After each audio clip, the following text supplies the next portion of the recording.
Bom, falando ainda sobre equações de geradores e receptores. Nesse caso aqui, jovens, eu tenho uma lâmpada, tá? Que é uma lâmpada comum, uma lâmpada de filamento, que alguns autores consideram ela um tipo de resistor, tá bom? Agora há pouco, no outro vídeo, eu falei para vocês que a tensão com o circuito aberto seria igual à força eletromotriz. E que no caso desse circuito que eu medi aqui, eu tinha 8,34 volts, tá bom? Quando eu fechei o circuito, a tensão que saiu da fonte seria a força eletromotriz menos a queda de tensão no resistor interno da fonte. E nesse caso, essa tensão ela caiu para quanto? Essa tensão ela caiu para 6,4 volts. Bom, o que significou isso daqui? Significou que toda a tensão produzida pela fonte tinha um valor, mas quando essa fonte entra em funcionamento, ela cai o valor. Por quê? Porque a fonte produz uma energia que efetivamente sai e essa energia também vai ser consumida pelo resistor interno da fonte. Então, para eu saber qual foi a quantidade de energia dissipada nesse resistor interno da fonte, eu subtraio aquilo que produz daquilo que efetivamente sai e eu encontro aqui o valor da tensão consumida dentro da fonte, né? Aproximadamente aí 2 volts que foram aplicados nesse resistor interno, produzindo uma corrente de 0,23 amperes, que é o exemplo anterior. Tá? Tem que rever o vídeo e prestar bem atenção nesses valores. Da mesma maneira, jovens, quando essa tensão ela é entregue para a lâmpada, quando essa tensão ela de 6, essa tensão que saiu, né, de 6,4 volts, ela é entregue para a lâmpada, eu vou ter uma situação contrária, tá? Eu vou ter na lâmpada a força contra a eletromotriz. E quem que é essa força contra a eletromotriz?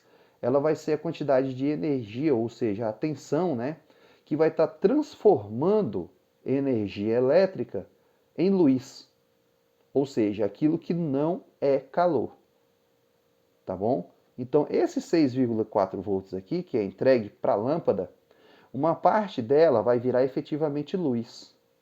E uma outra parte dela vai ser dissipada em forma de calor, tá? Isso acontece com todos os equipamentos elétricos, que não são resistivos, tá bom? O resistivo ele vai simplesmente produzir calor. A finalidade dele é transformar tudo em calor. Então, toda a transformação de energia vai ser de elétrica para calor. Nesse caso aqui, quando eu estou falando de outras formas de energia, eu tenho uma parte dessa energia se transformando em luz. Eu chamo isso de força contra-eletromotriz, aquela que está transformando energia elétrica em luz. Mas a lâmpada também esquenta. Então, essa daí vai ser a dissipação da resistência interna do receptor e vai estar transformando ela em calor. A tensão que é fornecida, né, ela chega aqui 6,4 volts, uma parte dela vai virar luz e uma parte dela vai virar calor.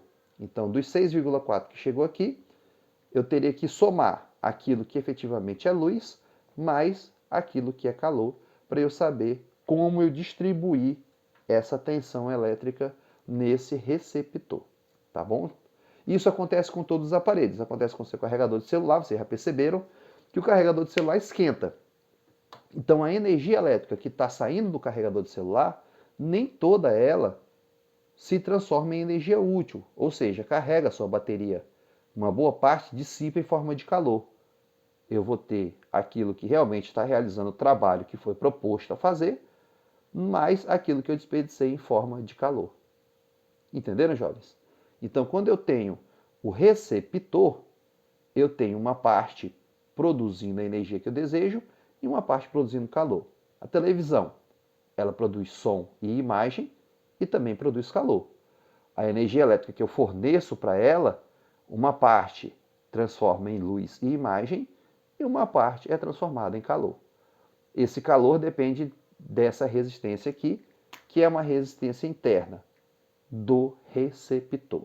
Então, basicamente, a diferença entre a equação do gerador e a equação do receptor está nisso aqui, ó, no sinalzinho de mais, na equação. Mas no significado, eu tenho que, neste caso aqui, eu vou ter a energia útil do meu receptor somado com aquilo que eu perco em forma de calor. Tá? Essa força que transforma a energia em energia útil, eu chamo de força contra-eletromotriz. A resistência interna desse aparelho eu chamo de resistência interna do receptor. Beleza, jovens? Assistam, reassistam, vejam de novo, comparem com o que tem no livro de vocês, e aí as dúvidas vão surgindo, e depois nós vamos comparar fontes que possuem um alto valor de resistência interna com fontes que têm baixo valor de resistência interna. Isso influencia na qualidade desses aparelhos. E aí vamos ter que brincar um pouquinho, fazer alguns cálculos para demonstrar isso daí, tá, pessoal? São os nossos próximos episódios.